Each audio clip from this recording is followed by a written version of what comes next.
نماز چھوڑنا میرے عزیزو اس کو ہلکا مت سمجھ لینا، ہلکا مت سمجھ لینا، بلکہ بعض احادیث میں یہ ملتا ہے کہ کوئی عورت زنا کرتی ہو اور اس کے بعد اس سے پیدا ہوئے بچے کو کاٹ کے پھینکتی ہو، اس سے بڑا گناہ نماز چھوڑنے والے کا ہے، جان بوجھ کر کے جو نماز ترک کرتا ہے۔ تو یہ کبیرہ گناہوں میں سے ہے، کبیرہ گناہوں میں سے۔ اب جو قضا کر لیتے ہیں، جانتے ہیں آپ نمازوں کی قضا کرنے کے بعد لوگ سمجھیں برابر کر دیا میں نے، کیا برابر کر لیے تم نے؟ وہ وقت لا سکتے ہو دوبارہ؟ قضا کرنے والے کے لیے حکم کیا ہے جانتے ہیں آپ؟ فجر آپ کی چھوٹی اور اس کے بعد پھر آپ نے اب عشاء کے وقت اس کو پڑھ لیا، قضا پوری کر لی، ادا کر لیا، تو فرمایا گیا کہ وہ 2 رکعت کی قضا کرنے کے بعد توبہ الگ سے کرو اللہ کی بارگاہ، توبہ کرو کہ وہ وقت کو تم نے جو ضائع کیا، یہ تو خالی تم نے 2 رکعت برابر کیا، اب اللہ جو ناراض تھا اس کو کون منا رہا ہے؟ تو کیا تم برابر کھانا پوری کر رہے ہو؟ فل ان دا بلینک جو ہوتا ہے کہ یہاں سے اٹھا کے اتنا بھر دیا، نہیں، تم نے اللہ کے آرڈر کو ہلکے میں لیا اور سو کے گزار دیا۔ قضا کرنے کے بعد بھی توبہ ضروری ہے، توبہ بھی کرنا ضروری ہے۔ تو نمازوں کو جنہوں نے ہلکے میں لیا ہے ان کے لیے دردناک عذاب ہے۔ یہاں تک کہ میں آپ کو یہ تک بتاؤں، حضور اکرم صلی اللہ تعالی علیہ وسلم کے پاس ایک شخص آیا اور نماز پڑھ رہا تھا، نماز سے سلام پھیر کے آنے کے بعد اس نے حضور کو سلام کیا، حضور نے فرمایا جا پھر سے نماز پڑھ، تیری نماز ہی نہیں ہوئی۔ پھر گیا وہ نماز پڑھا، اس کے بعد آیا سلام کیا، حضور نے فرمایا جا تیری نماز نہیں ہوئی، پھر سے پڑھ کے آ۔ تیسری بار پھر پڑھ کے آیا، حضور پاک صلی اللہ علیہ وسلم نے فرمایا جا تیری نماز نہیں ہوئی، پھر سے پڑھ۔ 3 بار بھی پڑھ کے آیا، حضور بار بار بھیج رہے۔ تو اس نے کہا میرے آقا میرے سے جتنا ہو سکتا ہے میں اسی انداز سے پڑھ رہا ہوں، میری طاقت کے مطابق، اب آپ ہی مجھے سکھائیں کہ کیسے پڑھوں۔ کیونکہ وہ بندہ جو نماز پڑھ رہا تھا، جس کو کہتے ہیں کھٹا کھٹ نماز ادا کرنا، کھڑا ہوا رکوع میں گیا، رکوع سے اٹھا پھر سجدے میں گیا، سجدے سے اٹھا، تسبیح بھی صحیح سے نہیں پڑھ رہا ہے سیدھے۔ اس کے بعد میرے آقا نے اسے سارا طریقہ بتایا، جب کھڑے ہو تو اطمینان کے ساتھ قرآن کی قرأت کرو، پھر رکوع میں جاؤ تو تمہاری کمر، تمہاری پیٹھ سیدھی ہو جائے، اور اس کے بعد جب تم کھڑے ہو جاؤ تو قومہ بالکل سیدھے ہو جاؤ، پھر سجدے میں جاؤ تو اس کی کیفیت یہ ہونی چاہیے تمہاری 7 چیزیں لگیں، تمہاری 7 چیزیں سجدے میں لگیں۔ ایک تو تمہارا چہرہ یعنی ناک و پیشانی ایک چیز، دونوں ہتھیلیاں اور دونوں گھٹنے اور دونوں پیروں کی 10 انگلیاں، کہا کہ یہ سجدے میں پوری طور پر لگیں، تو سجدے کا حق ادا ہوا۔ پھر 2 سجدوں کے بیچ میں اپنی کمر سیدھی کر کے، پیٹھ سیدھی کر کے بیٹھو۔ تب میرے آقا صلی اللہ علیہ وسلم نے پوری نماز کا طریقہ بتایا۔ اخیر میں ایک صحابی بیان کرتے ہیں، حضور نے فرمایا جو اس طرح کی نماز پڑھتا انتقال کر گیا، کون سی؟ مرغے کی چونچ والی۔ حدیث میں یہی کہا گیا ہے کہ جو اس طرح سے کھٹا کھٹ نماز پڑھ رہا ہے تو اس کو کہا گیا کہ کیا تو دانے چگ رہا ہے جیسے مرغا ٹھونک سے دانے چگتا رہتا ہے، سجدے پہ سجدے، سجدے پہ سجدے اس طرح سے کر رہا ہے۔ تو حضرت ابو سعید خدری رضی اللہ تعالیٰ، حذیفہ بن یمان رضی اللہ تعالیٰ نے فرماتے میں نے رسول پاک سے سنا جو اس طرح کی نماز پڑھتے پڑھتے مر گیا، حضور فرماتے وہ دین محمدی پہ نہیں مرے گا۔ آج میں پڑھا تو مجھے بھی شوق ہوا کہ اتنا ہی سخت وعید حضور کی ہے۔ نمازوں میں اگر جلد بازی کر کے بھاگ گیا تو اس کے بارے میں وعید ہے کہ وہ دین محمدی پہ نہیں مرے گا۔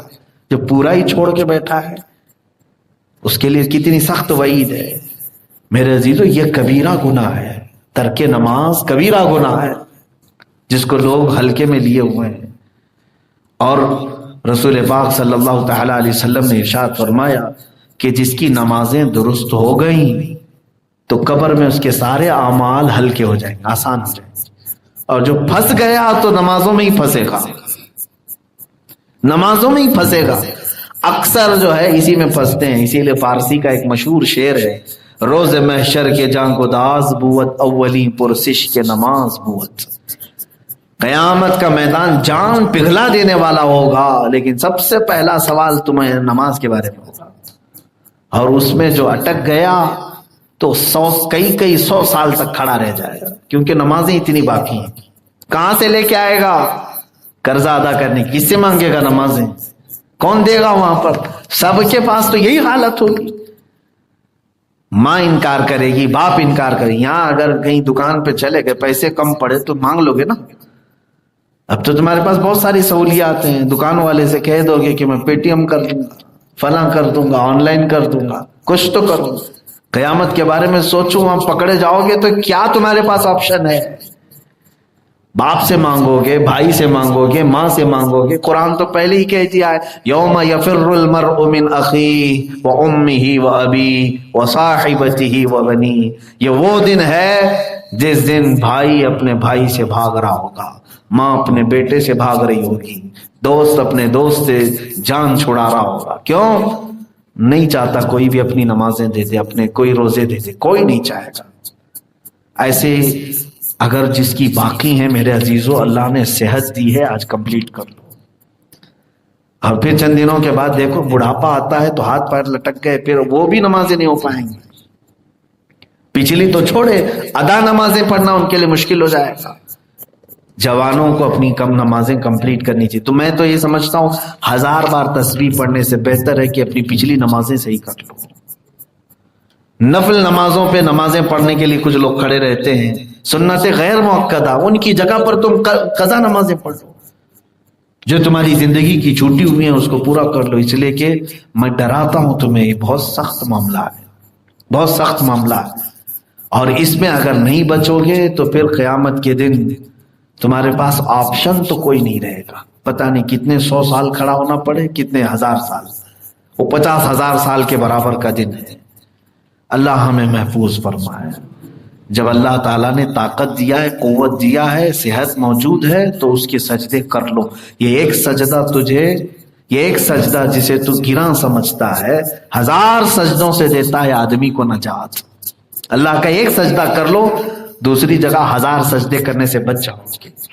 نماز کے متعلق یہ دوسرا کبیرہ گناہ ہے. میں نے 2 ہی کبیرہ گناہوں کو آپ کے سامنے ذکر کیا ہے. زندگی باقی رہی تو یہ کبیرہ گناہوں کا سلسلہ میں اس کو ڈیفینیشن کے طور پر عرض کرتا رہوں گا تاکہ لوگ اس سے محفوظ رہیں، اس سے بچ سکیں. اور اللہ کا یہ وعدہ ہے کہ تم اگر کبیرہ سے بچ گئے تو صغیرہ ہم ویسے ہی معاف کر دیں گے. کبیرہ سے بچ جائیں.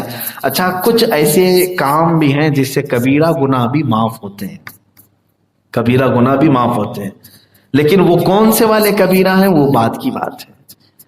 جیسے شراب بھی کبیرہ گناہ ہے، جوا بھی کبیرہ گناہ ہے. توبہ کر لیں، توبہ کے بعد اللہ کی مرضی وہ معاف کر دے. لیکن کچھ اعمال، کچھ نیکیاں ایسی ہیں جس سے کبیرہ گناہ معاف ہو جاتے ہیں، لیکن ان معافی والے گناہوں میں نماز کا نمبر نہیں آتا ہے.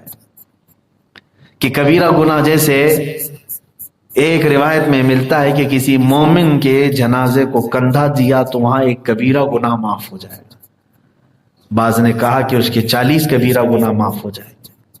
تو کبیرہ گناہ معاف ہونے کی جہاں پر وعید بشارت آئی ہے کہ کبیرہ گناہ بھی تمہارے اس عمل سے معاف ہو جائیں گے، یہ نیکی کرو کبیرہ گناہ بھی معاف.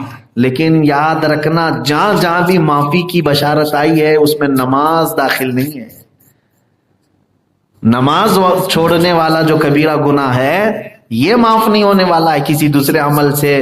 اس کے لیے پہلی شرط ہے کہ قضا کرو پھر توبہ کرو تو معاف ہوگی. پہلے قضا کرو، باقی دوسرے جیسے شراب پیتا تھا اب توبہ کر لے، اللہ معاف کر دے گا. جوا کھیلتا تھا اب توبہ کر لے، نشہ کرتا تھا توبہ کر لے، اللہ معاف فرمائے گا. لیکن نماز چھوڑتا تھا تو خالی توبہ کرنے سے معاف نہیں ہوگی بلکہ اس کی قضا بھی کرنی ہوگی. اس وقت تک اس کی توبہ بھی معلق ہے، لٹکی ہوئی. یہ بات سب لوگ اپنے ساتھ باندھ کر کے رکھو. میں نے اپنا فریضہ ادا کر دیا کہ میں نے تمہیں کبیرہ گناہوں سے ڈرا دیا، اور اس لیے کہ سوال ہم سے بھی ہوگا بعد میں. کیا اللہ رب العزت نے جو مجھے علم دیا، یہ سوال ہم سے ہوگا، کیا تم نے میرے بندوں کو کبیرہ گناہوں سے ڈرایا تھا؟ ہم عرض کریں گے کہ ہاں مولا، ہم نے انہیں بتایا تھا. پھر تمہارے پاس اب کوئی عذر نہیں رہ جائے گا.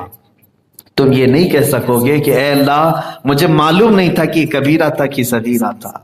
آج میں نے اتمام حجت کے طور پر بیان کر دیا کہ اب تمہارے پاس عذر بھی نہیں رہے گا۔ اللہ رب العزت کبیرہ گناہوں سے آپ سب کو محفوظ رکھے، اللہ کے ساتھ شرک کرنے اور ترک نماز کرنے سے مولا ہمیں محفوظ رکھے۔